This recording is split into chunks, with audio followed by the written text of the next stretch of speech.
नमस्कार दोस्तों, मैं महेंद्र शुक्ला नालंदा अकेडमी से आज फिर से आपका स्वागत है इतिहास विषय में।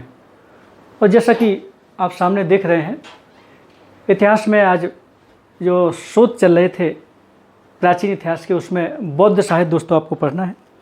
अभी अपन लोग ब्राह्मण साहित्य पढ़ चुके हैं और हमारे ख्याल से आपको बेहतर तरीके से समझ में भी आया होगा। थोड़ा दोस्तों हमारे पास कुछ स्टूडेंट को कमेंट बॉक्स में सूचना वगैरह आई थी कि थोड़ा सा जो रामायण और महाभारत की जो डेट है, कुछ डेट है कि किन किन चरणों में कितने कितने जो श्लोक वगैरह है आपका उसमें आया। तो दोस्तों पहली बात, समय में थोड़ा सा आपको इतना बता दें कि समय एग्जैक्ट समय अपन लोग नहीं करेंगे, आदिकाल से रामायण में थोड़ा सा लगा देंगे। और चूँकि एक आस्था का विषय है, इस कारण से वहाँ नहीं जाएंगे। इतना ध्यान करिएगा कि रामायण त्रेता युग की है और आपका ये महाभारत आपका क्या है, ये द्वापर युग की घटना है। यहाँ थोड़ा सा आपको हम बताना चाहेंगे ये, और थोड़ा सा आपको ये निश्चिंत रहिए, हम अपना पूर्व जो पहले का बनाया हुआ प्रत्येक वीडियो अच्छे से देखते हैं। उसमें कुछ लगता है मानवीय भूलें हैं, कुछ इधर उधर हो जाता है, तो हम अगली क्लास में उसको सुधारने का प्रयास जरूर करते हैं। इस कारण से आप बिल्कुल निश्चिंत रहें, आपको जो जानकारी पहुंचेगी, जो संदेश पहुंचेगा, एकदम क्लियर पहुंचेगा। और यहाँ थोड़ा सा स्टूडेंट की मांग पर आ जाइए, जो यहाँ आज फाइनल कर रहे हैं उसको करिएगा। वहाँ थोड़ा सा महाभारत की डेट में आपको बता दें 12,000 श्लोक बोल गए थे, 12,000 नहीं 24,000 श्लोक थे बीच के। कैसे, थोड़ा सा यहाँ आ जाइए दोस्तों।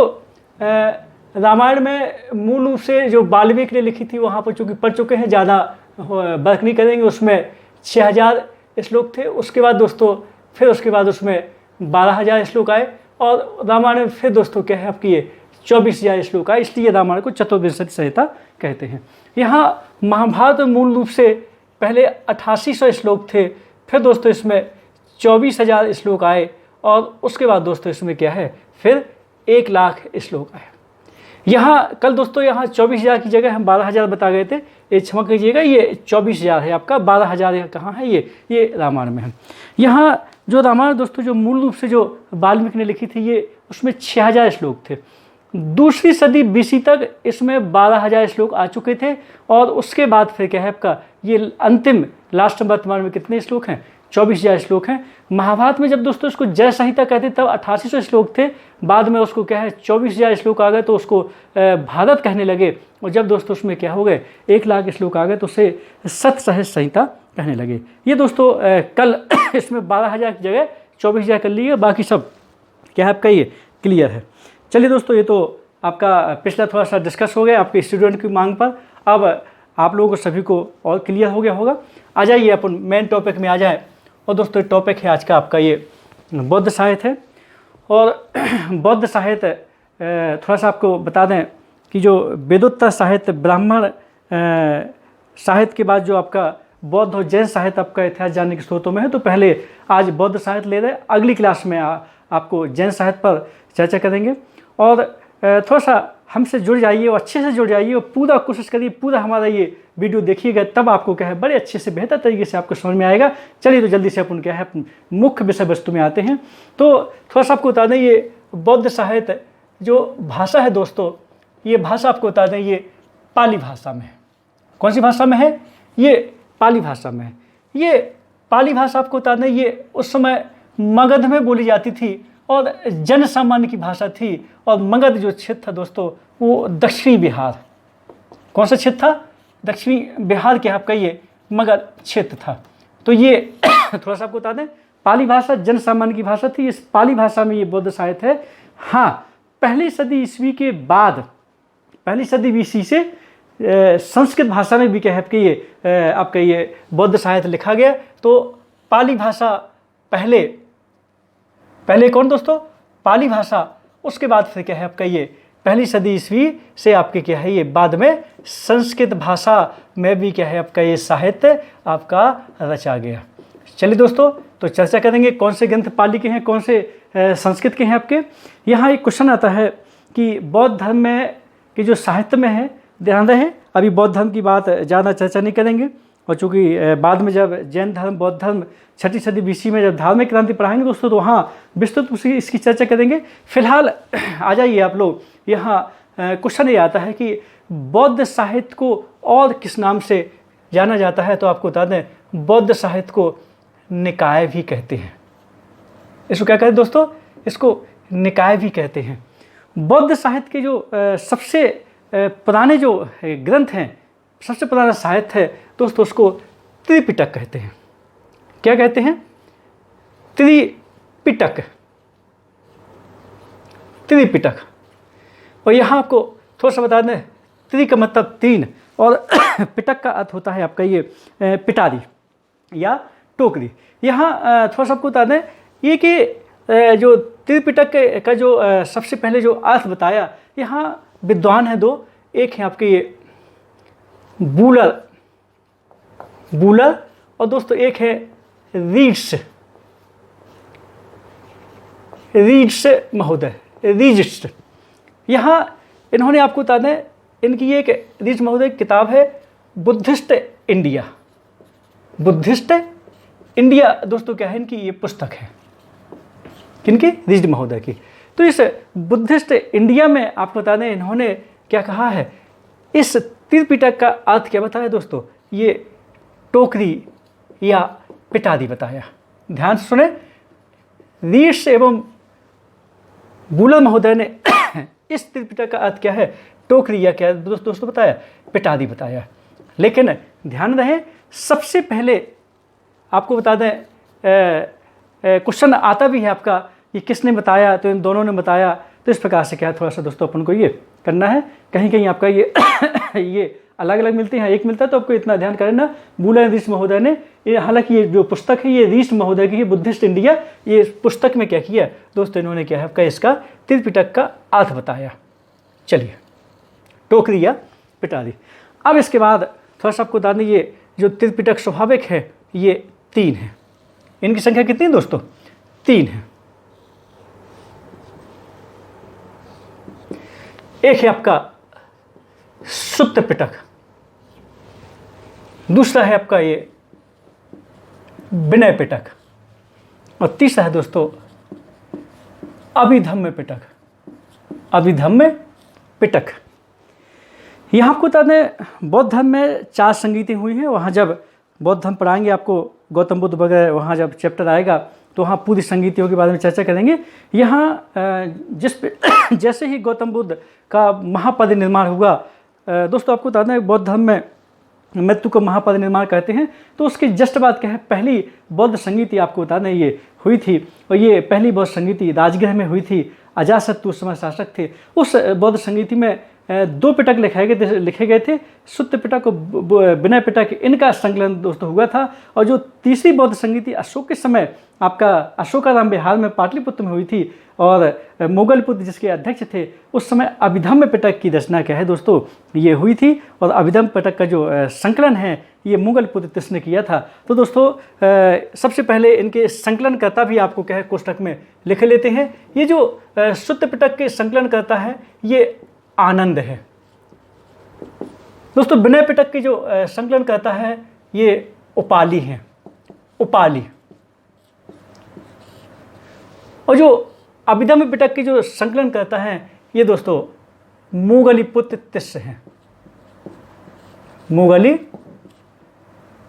पुत्र तिस्स है, तिस्स है, ये संकलन करता है। इतना ध्यान करना पड़ेगा। यहाँ सुत्त का अर्थ होता है दोस्तों सिद्धांत, सिद्धांत। शुद्ध का अर्थ क्या होता है, सिद्धांत है। ये विनय का अर्थ होता है नियम, विनय नियम। यहाँ अभिधम्म जो पिटक में है इसमें आपको बता दें दोस्तों, ये बौद्ध धर्म की क्या है आपका ये दार्शनिक व्याख्या की गई है। कैसे की गई है, दार्शनिक क्या है आपका इसमें व्याख्या की गई है। क्वेश्चन ये आता है कि त्रिपिटकों में सबसे प्रामाणिक, सबसे महत्वपूर्ण और सबसे बड़ा, ये प्रामाणिक भी है दोस्तों, महत्वपूर्ण भी है, और सबसे क्या आपका ये बड़ा भी है, यानी कि क्या है दोस्तों ये विशाल भी है। कौन, सुत्त पिटक। इतना थोड़ा सा अपन को ध्यान करना पड़ेगा। तो बौद्ध धर्म के उपदेश सिद्धांत इसमें है, सुत्त पिटक में है। विनय नियम है आपका, कैसे क्या संघ को की कार्यप्रणाली चलनी चाहिए, नियम कानून है, ये किसमें विनय पिटक में है। और बौद्ध धर्म की दोस्तों ये दार्शनिक व्याख्या है, ये आपका अभिधम्म पिटक में है। चलिए दोस्तों यहाँ आपको बता दें ये जो सुत्त पिटक, अच्छा ये क्वेश्चन आता है कि बौद्ध धर्म में सबसे महत्वपूर्ण ग्रंथ कौन सा है, तो वहाँ जातक मिलेगा। और दोस्तों अगर ये आ जाए जातक न रहे कि बौद्ध धर्म में सबसे महत्वपूर्ण ग्रंथ कौन है त्रिपिटकों में, तो कौन सा करेंगे, फिर अपन लोग सुत्त पिटक दोस्तों क्या है ये करेंगे। यहाँ आपको बता दें ये जो सुत्त पिटक है ये प्रारंभिक बौद्ध धर्म की क्या है दोस्तों, इंसाइक्लोपीडिया भी इसको क्या है कहिए कहते हैं। प्रारंभिक बौद्ध धर्म की क्या है, ये विश्वकोश भी है, विश्वकोश भी है, पाली भाषा में है। तो प्रारंभिक आपको क्या है बौद्ध धर्म की इंसाइक्लोपीडिया भी क्या है कहते किसको कहते हैं, ये सुत्त पिटक को कहते हैं। चलिए दोस्तों आगे बढ़ते हैं बोलो। ये सुत्त पिटक के 5 भाग हैं। एक है दीघ निकाय, एक क्या है दीघ निकाय दोस्तों, दूसरा है मध्यम निकाय, क्या है दोस्तों, मध्यम निकाय निकाय। तीसरा है संयुक्त निकाय, कौन सा दोस्तों, संयुक्त निकाय। और चौथा है आपका अंगुत्तर निकाय, अंगुत्तर निकाय। और 5वां है दोस्तों खुद्दक निकाय, कौन सा है, खुद्दक निकाय।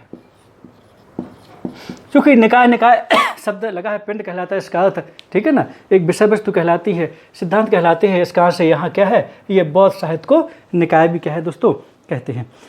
यहाँ आपको बताते हैं त्रिपिटकों में सबसे महत्वपूर्ण सुत्त पिटक है, सुत्त पिटक में सबसे महत्वपूर्ण खुद्दक निकाय है। और खुद्दक निकाय में आपको बता दें दोस्तों ये 15 ग्रंथ हैं, और 15 ग्रंथों में क्या है जातक हैं, क्या है दोस्तों जातक हैं।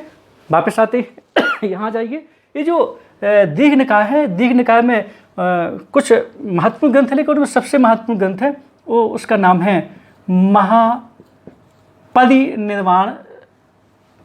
सुत्त।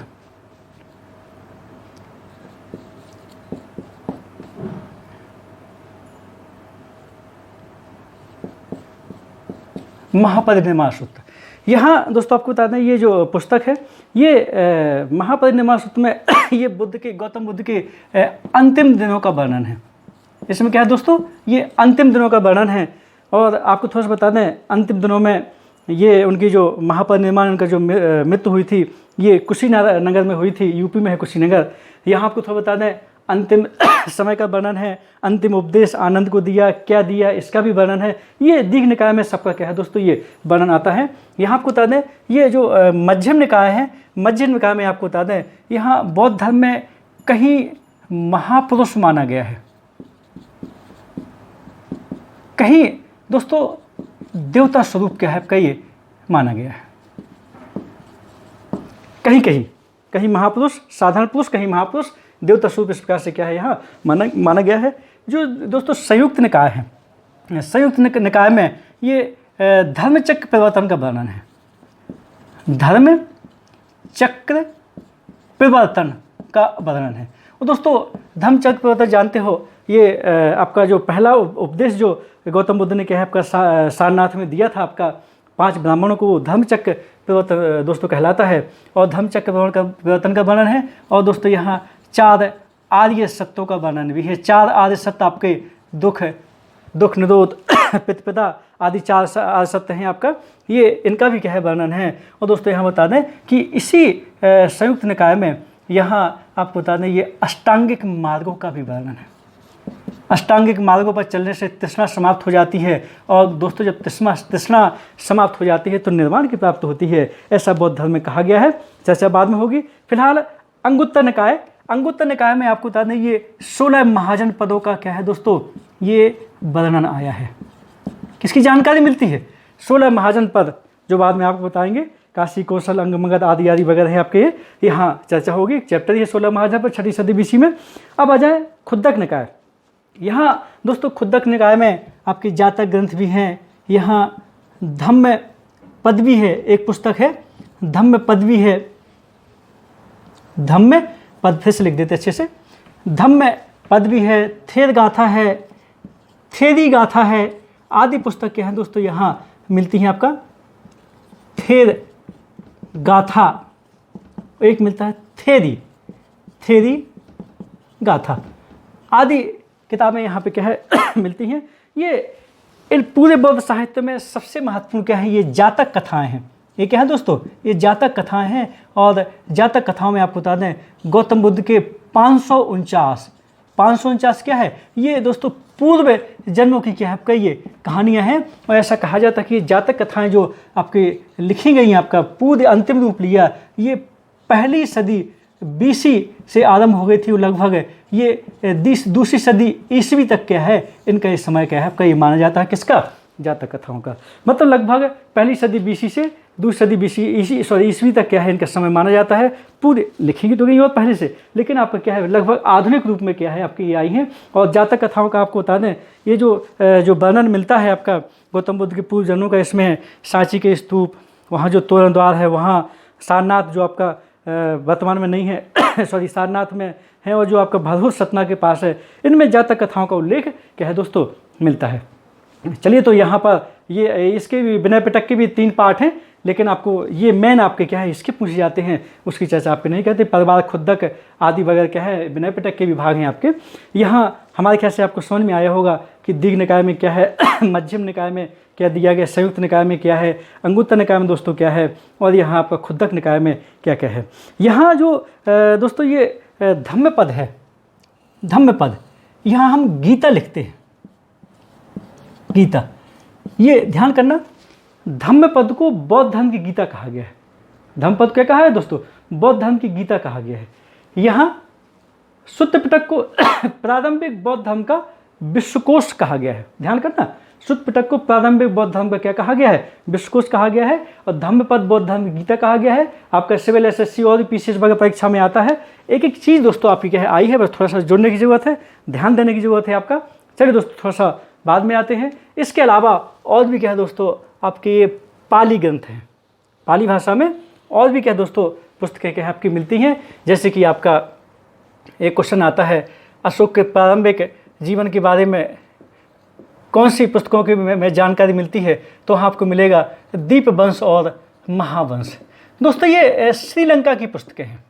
कहाँ की हैं, ये श्रीलंका की पुस्तकें हैं। ये संयुक्त प्रयासों से था। और महावंश के लेखक आपका महामान भी आपका क्या है आपका ये मिलता है।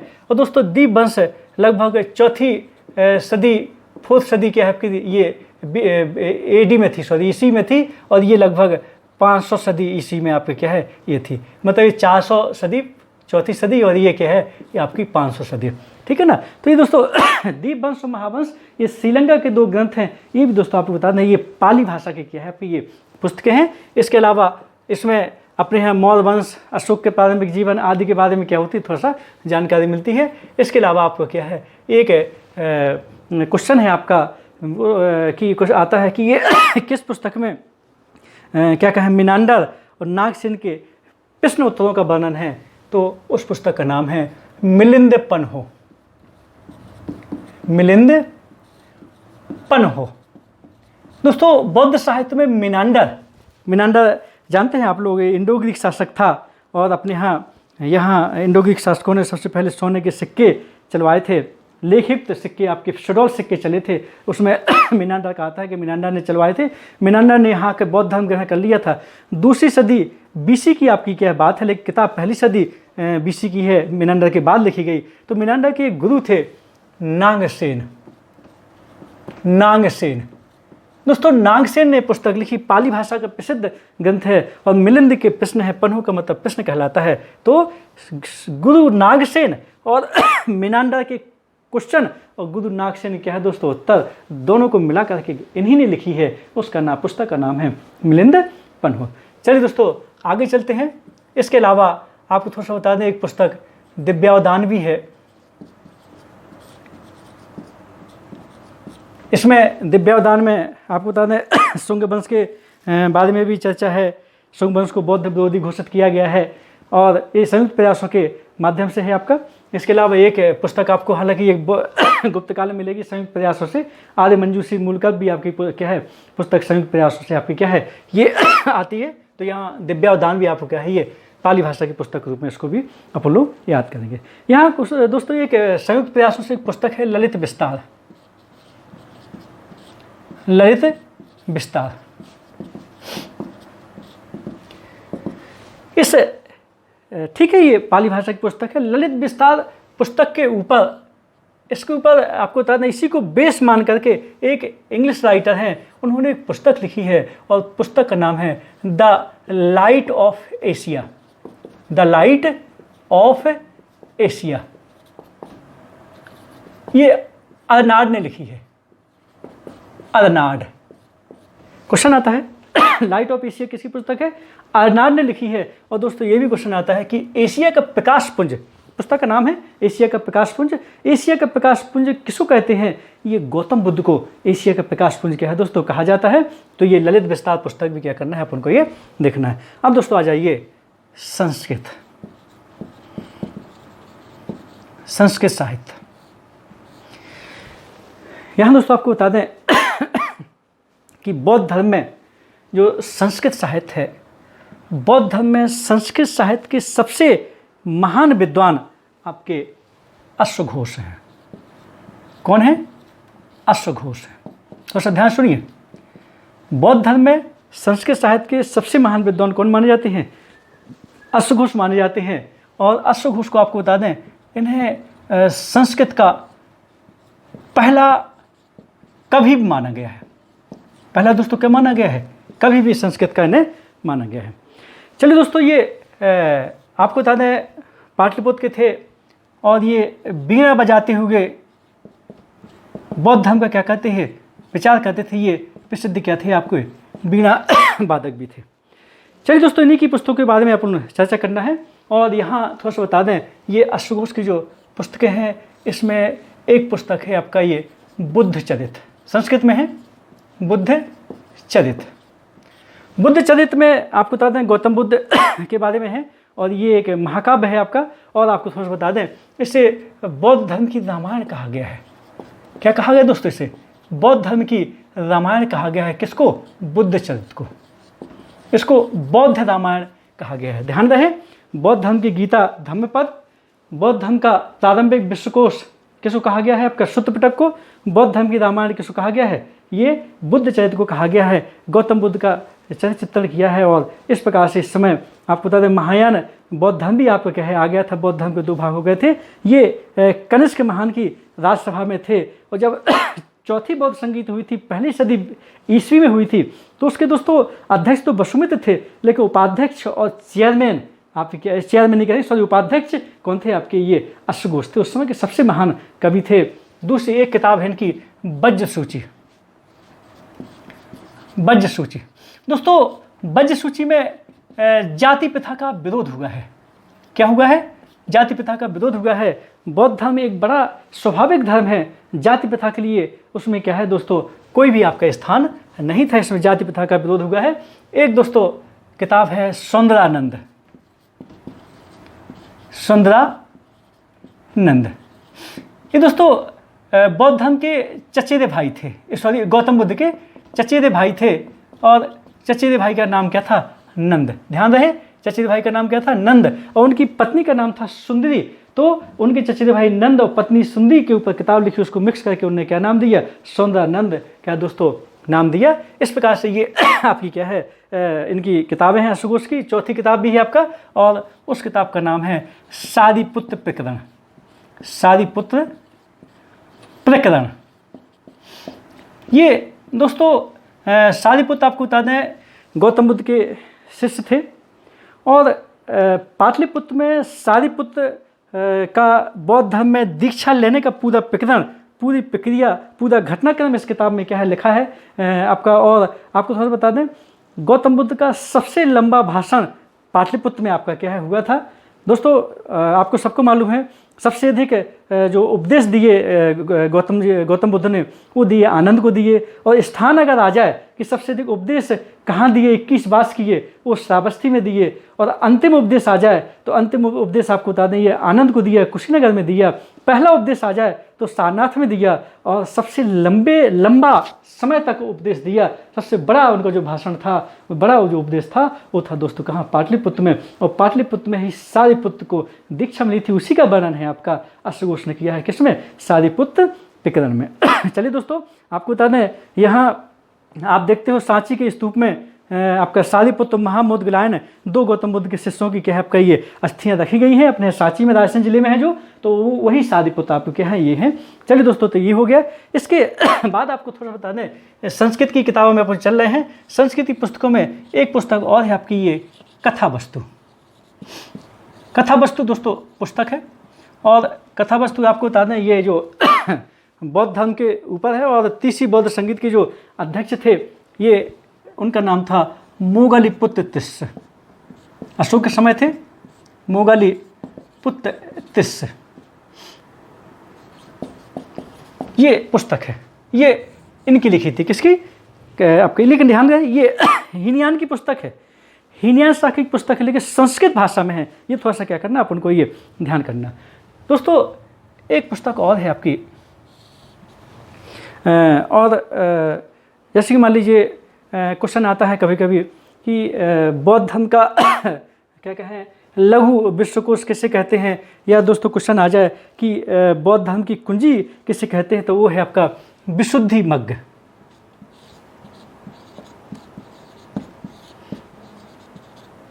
विशुद्धि मग्ग, ये लेखक हैं दोस्तों बुद्ध घोष। ये आपको बता दें, ये जो बुद्ध घोष लेखक है, ये गुप्त काल के हैं, संस्कृत भाषा में क्या है किताब है। ये जो विशुद्धि मग्ग है ना, ये त्रिपिटक पर टीका है।